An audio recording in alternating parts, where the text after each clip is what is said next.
हमारे साथ श्री रघुनाथ तो किस बात की चिंता, हमारे साथ श्री रघुनाथ तो किस बात की चिंता।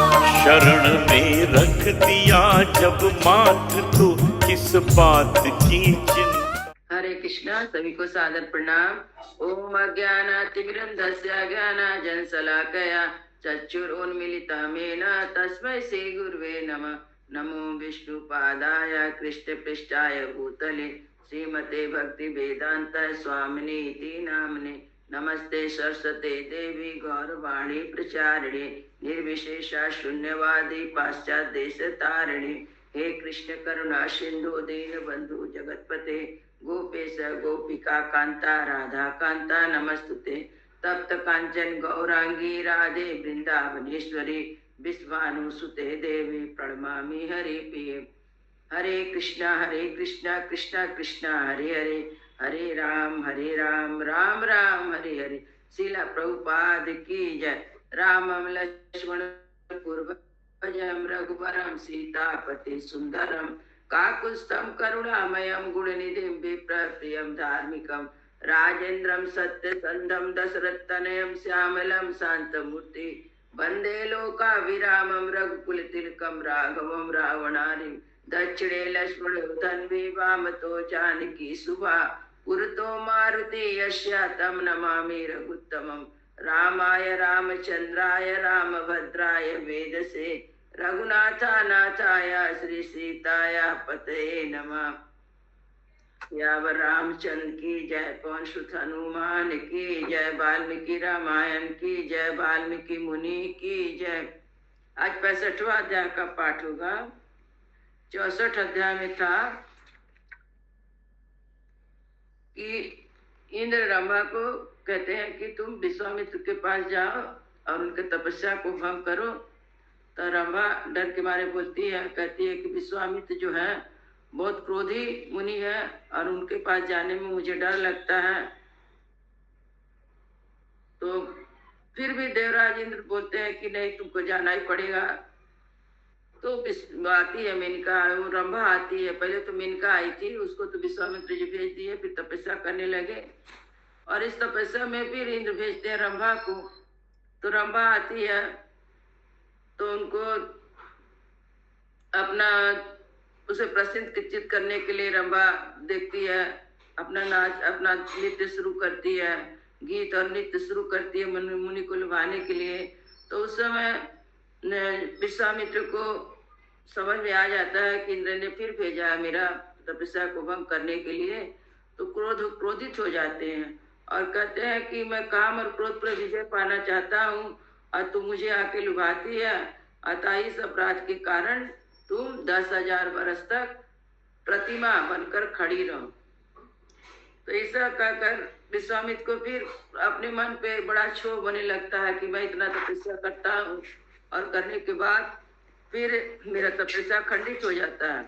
कभी क्रोध आ जाता है तो कभी इंद्र मेनका को भेज देते हैं, कभी मैं श्राप दे देता हूँ। इस तरह उनका अब बोलते हैं कि मैं ऐसा करूंगा कि मैं बात भी नहीं करूंगा किसी से, कोई कुछ भी बोले मैं बात नहीं करूंगा और मौन रहूंगा एकदम।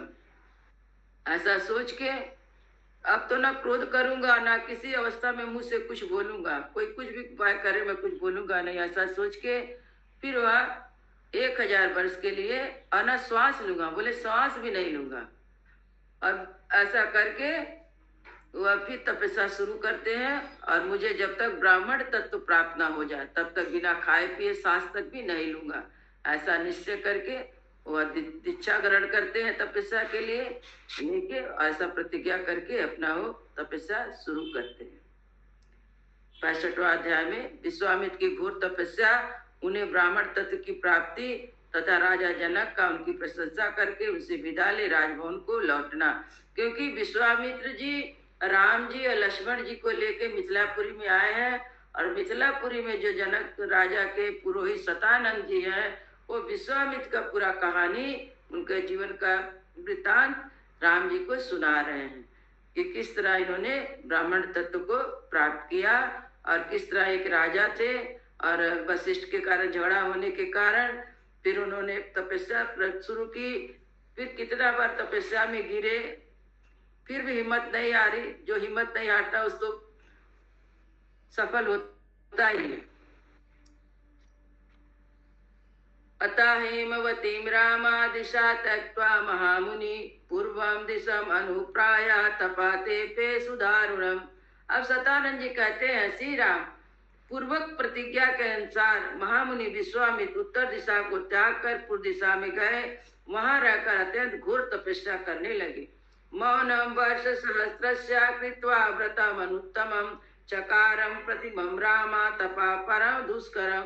रघुनंदन 1,000 बरस तक परम उत्तम मौन व्रत धारण करके परम दुष्कर तपस्या में लगे रहे।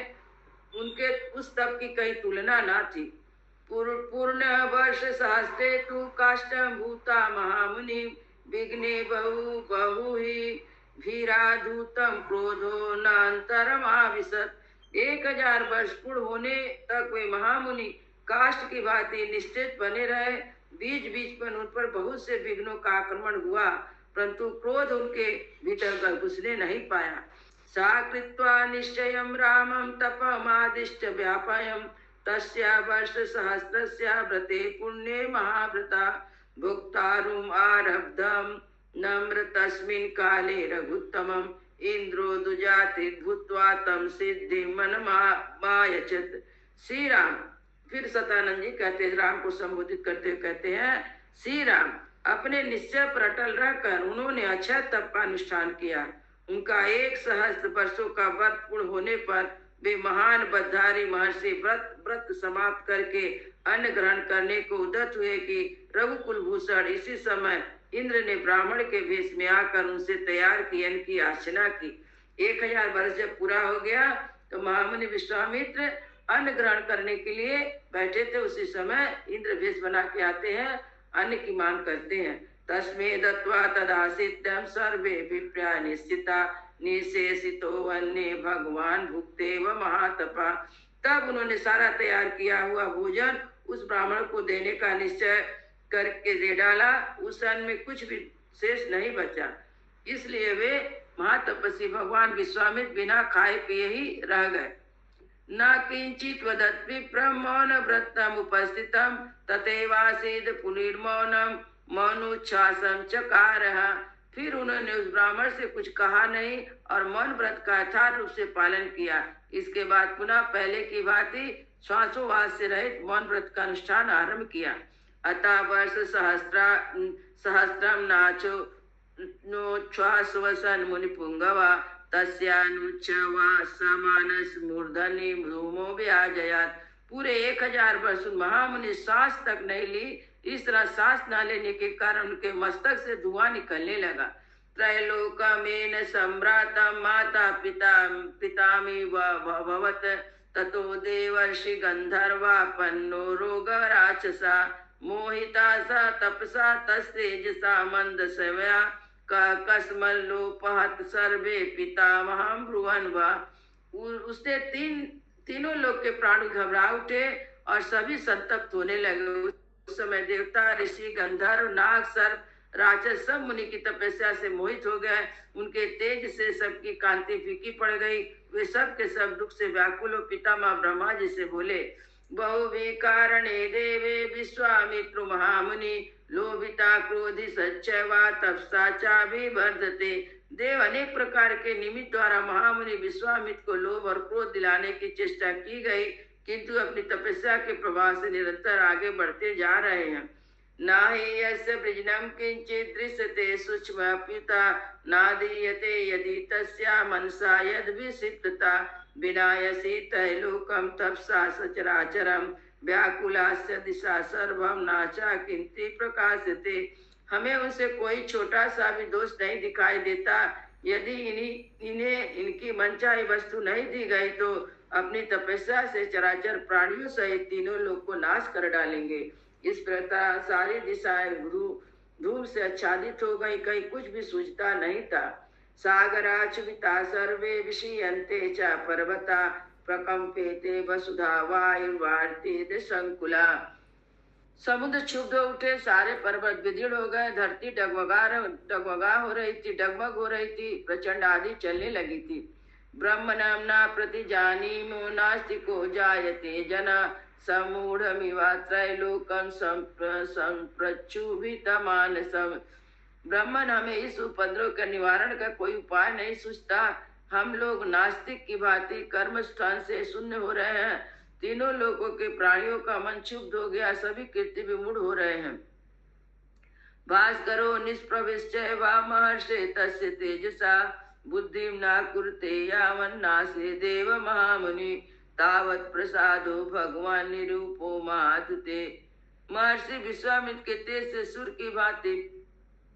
सूर्य की प्रभा फीकी पड़ गई है। भगवान महाकांतिमान मुनि अग्नि स्वरूप हो रहे हैं। देव महामुनि विश्वामित्र जब तक जगत के विनाश का विचार नहीं करते तब तक उन्हें प्रसन्न कर लेना चाहिए। काल अग्नि यथा पूर्वे त्रैलोकम दहते क्लम देवराज्यम चिकीर्षते धीयतामस्य यन्मना। जैसे पूर्व काल में प्राली का अग्नि ने संपूर्ण तिलोक को दग्ध कर डाला था, उसी प्रकार वे भी सबको जलाकर भस्म कर देंगे। यदि देवताओं का राज प्राप्त करना चाहते तो भी इन्हें दे दिया जाए। इनके मन में तो जो अभिलाषा उसे पूर्ण किया जाए। तथा सुरा गणा सर्वे पिता महापुरोगमा विश्वामित्र महात्मानम वाक्यम मधुर ब्रुवन। तदंतर ब्रह्मा आदि सभी देवता महात्मा विश्वामित्र के पास जाकर मधुर वाणी में बोले, ब्रह्म से स्वागतम तेस्तु तपता से तोषिता ब्रह्मणम तापसो ग्रेणा प्राप्तवानसी कौशिका। ब्रह्म से तुम्हारा स्वागत, अब तुम्हारे तपस्या से बहुत संतुष्ट है। कुशिक नंदन, तुमने अपनी उग्र तपस्या से ब्राह्मण तत्व को प्राप्त कर लिया है। दीर्घमायुस्ते ब्रह्म ददाति समृद्ध गणा स्वास्तिक प्रभु निवृद्धम ते गच्छ स्वयं यथा सुखम।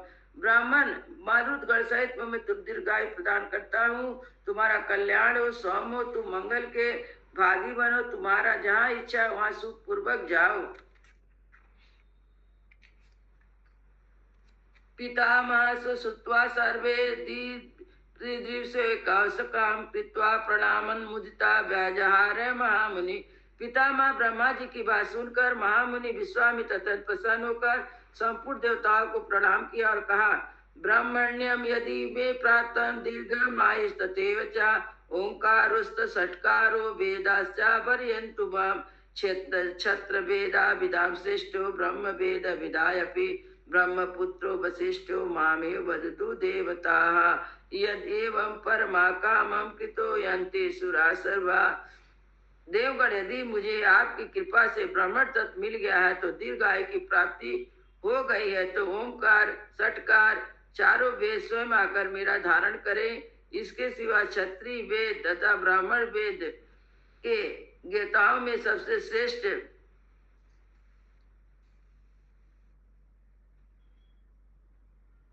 वेद स्वयं आकर मेरा वर्ण करे। इसके सिवा जो क्षत्रिय वेद और ब्राह्मण वेद के व्यक्ताओं में सबसे श्रेष्ठ ब्रह्मपुत्र वशिष्ठ है, स्वयं आकर मुझे ऐसा कहे कि तुम ब्राह्मण हो गए हो। यदि ऐसा कहा जाए तो मैं समझूं कि मेरा उत्तम मनोरथ पूर्ण हो गया। उस अवस्था में आप सभी श्रेष्ठ देवतागण यहाँ से जा सकते हैं। तथा प्रसादितो दैवो वशिष्ठो जप्तांबरा साख्यम चाकारम वर्षभः ब्रह्म ऋषि वरम स्वस्ति चाब्रवीत। सब देवताओं ने मंत्र जप कराने वाले में श्रेष्ठ वशिष्ठ मुनि को प्रसन्न किया। इसके बाद ब्रह्मर्षि वशिष्ठ ने यह मस्तु कहकर विश्वामित्र महर्षि को होना स्वीकार किया और उसके साथ मित्रता स्थापित कर ली। ब्रह्मर्षि स्तम न संदेहम सर्व संपत्ति तवा युक्त युक्ता देवश्चापि सर्वा जगनुन यथागतम। मुने, तुम ब्रह्मर्षि हो गए, इसमें संदेह नहीं है। तुम्हारा सब ब्राह्मण संस्कार संपन्न हो गया। ऐसा कहकर संपूर्ण देवता जैसे आए तो वैसे लौट गए। विश्वामित्र धर्मात्मा लब्धा ब्राह्मणम उत्तमम पुण्यमासा ब्रह्म ऋषि वशिष्ठम जप्तांबरम। इस प्रकार उत्तम ब्राह्मण तत्व प्राप्त करके धर्मात्मा विश्वामित्र मंत्र जप करने वाले में श्रेष्ठ वशिष्ठ जी का पूजन किया। पिता कामी महेश्वर वाचारम तब से स्थिता एक ब्राह्मणे प्राप्त राम महात्मा। इस तरह अपना मनोरथ सफल करके तपस्या में लगे रहकर संपूर्ण पृथ्वी विचरण करने लगे। श्री राम इस पर कठोर तपस्या करके महात्मा ने ब्राह्मण तत्व की प्राप्ति की। राएस राम मुनिश्रेष्ठा एस विग्रह वातपा एस धर्मा परो नित्यम वीर्या एस परायण। फिर सतानंद जी कहते रघुनंदन ने विश्वामी समस्त मुनियों में श्रेष्ठ है, तपस्या की मूर्ति स्वरूप है, उत्तम धर्म के साक्षात विग्रह है, पराक्रम में परम निधि है। एवं मुक्ता महातेजा वीर रामादुजोत्तमा सतानंद वचा सुत्वा राम लक्ष्मण सन्निधो जनका प्रांजलि वाक्यम वाचा कुशिका आत्मजा। फिर ऐसा कहकर महातेजस्वी विप्र सतानंद जी चुप हो गए और सतानंद जी के मुख से यह कथा सुनकर महाराजा जनक श्री राम और लक्ष्मण के समीप विश्वामित्र से हाथ जोड़कर कहा, धन्योऽस्मानुगृहीतो अस्मि यस्मै मुनि पुंगवा यज्ञम का कुस्त सहित प्राप्तवान से कौशिका पावितो हम त्वया ब्रह्मणम दर्शने महानि मुनिवर। कौशिक आप कुस्त कुल नंदन श्री राम और लक्ष्मण के साथ मेरे यज्ञ में पधारे हैं, इससे मैं धन्य हो गया। आप मुझ पर बड़ी कृपा की है, आप अपने ब्राह्मण आपके दर्शन देकर मुझे प्रवित किया। गुणा बहुविधा प्राप्तस्त्वा संदर्शन मया विस्तरणे च वे ब्राह्मण कीर्त्यमान महातपा सुतम मया महातेजो रामणे च महात्मना सदस्य प्राप्ते सदया सुतस्ते भवा गुणा। आपके दर्शन से मुझे बड़ा लाभ हुआ, अनेक प्रकार के गुण उपलब्ध हुए। ब्राह्मण आज इस सभा में आकर मैंने महात्मा राम तथा सदस्य के साथ आपका महान तेज का वर्णन सुना और बहुत से गुण सुने। सतानंद जी ने आपके महान तप का विस्तार से कहा है। अप्रमेयम तपस्तुभ्यम अप्रियम च तु बलम अप्रमेयस्य व नित्यम च पापिष्टनि। आपके दर्शन से मुझे बड़ा लाभ हुआ, अनेक प्रकार के गुण। आज से इस सभा में आकर मैंने महात्मा राम तथा अनेक सदस्यों के साथ आपके महान तेज का वर्णन सुना है, बहुत से गुण सुने हैं। आप सतानंद आपके महान वध का वृत्तांत विस्तार को बताया है। अप्रेयम तपस्तुभ्यम अप्रेयम च ते बलम अप्रेयम गुणश्चैव नित्यम च कुशिकात्मजा। कुशिक नंदन आपकी तपस्या अप्रमेय है, आपका बल अनंत है, इस आपके गुण भी साथ ही माँ पर संख्या से परे है। आश्चर्य भूतानाम कथानाम नास्ति मे विभो कर्म कालो मुनिश्रेष्ठा लंबते रवि मंडलम। प्रभु आपकी आश्चर्य कथाओं के श्रवण से मुझे तृप्ति नहीं होती, किंतु मुनिश्रेष्ठ यज्ञ का समय हो गया है, सूर्य ढलने लगे हैं। स्वप्रभाते महातेजो दष्टु महर्षि माधुर माँ पुनः स्वागतम जब ताम श्रेष्ठा ममानुज्ञातम अर्हसि। जब करने वाले में श्रेष्ठ महामुनि मुनि जब तपस्वी मुनि आप का स्वागत है। कल प्रातः काल फिर मुझे दर्शन दे, इस समय मुझे जाने की आज्ञा प्रदान करे। एवं मुक्ता मुनिवरा प्रस्य पुरुषर्भवा विसर्जासो जानकम प्रीता प्रीतमनास्तता। राजा के ऐसा कहने पर मुनि विश्वामित्र ने मन ही मन बड़े प्रसन्न हुए। उन्होंने प्रीतिपूर्वक राजा जनक की प्रशंसा करके शीघ्र उन्हें विदा करके कर दिया। एवं मुक्ता मुनिश्रेष्ठा वैदेहो मिथिलापति द प्रदक्षिणा चकारा सुपाध्या सबंधवान। उस समय मैथिलीपति विदेहराज जनक ने मुनिश्रेष्ठ विश्वामित्र की पूर्वोत्तर बात सुनकर अपने उपलब्ध और बंधु बांधव के साथ शीघ्र ही परिक्रमा की, फिर वहां से चले गए। विश्वामित्र तपोस्ति धर्मात्मा स राम स लक्ष्मणा स्वामी चक्रम सुबंतो महा। विश्वामित्र धर्मात्मा स रामा स लक्ष्मणा स्ववास विचक्रामा पूज्यमानी महात्मनि। तत्पश्चात धर्मात्मा विश्वामित्र भी महात्माओं से पूजित होकर श्री राम और लक्ष्मण के साथ अपने विश्राम स्थल को लौट आए। इत्यर्थे श्रीमद् रामायणे वाल्मीकि आदि का बालकांडे पंचषष्ठीतमा सर्गा। इस प्रकार श्री वाल्मीकि निर्मितार्ष रामायण आदि काव्य के बालकांड में 65वां सर्ग पूरा हुआ। मंगल भवन मंगलहारी द्रवहु सो दशरथ अजीर बिहारी। दीन दयाल बिरधु संभारी हरहु नाथ मम संकट अटवारी। राम सिया राम जय जय राम। राम सिया राम जय जय राम। श्यावर रामचंद्र की जय, पवन सुत हनुमान की जय, वृंदावन बिहारी लाल की जय। जय जय सीताराम। सब संतन की जय, सब भक्तन की जय।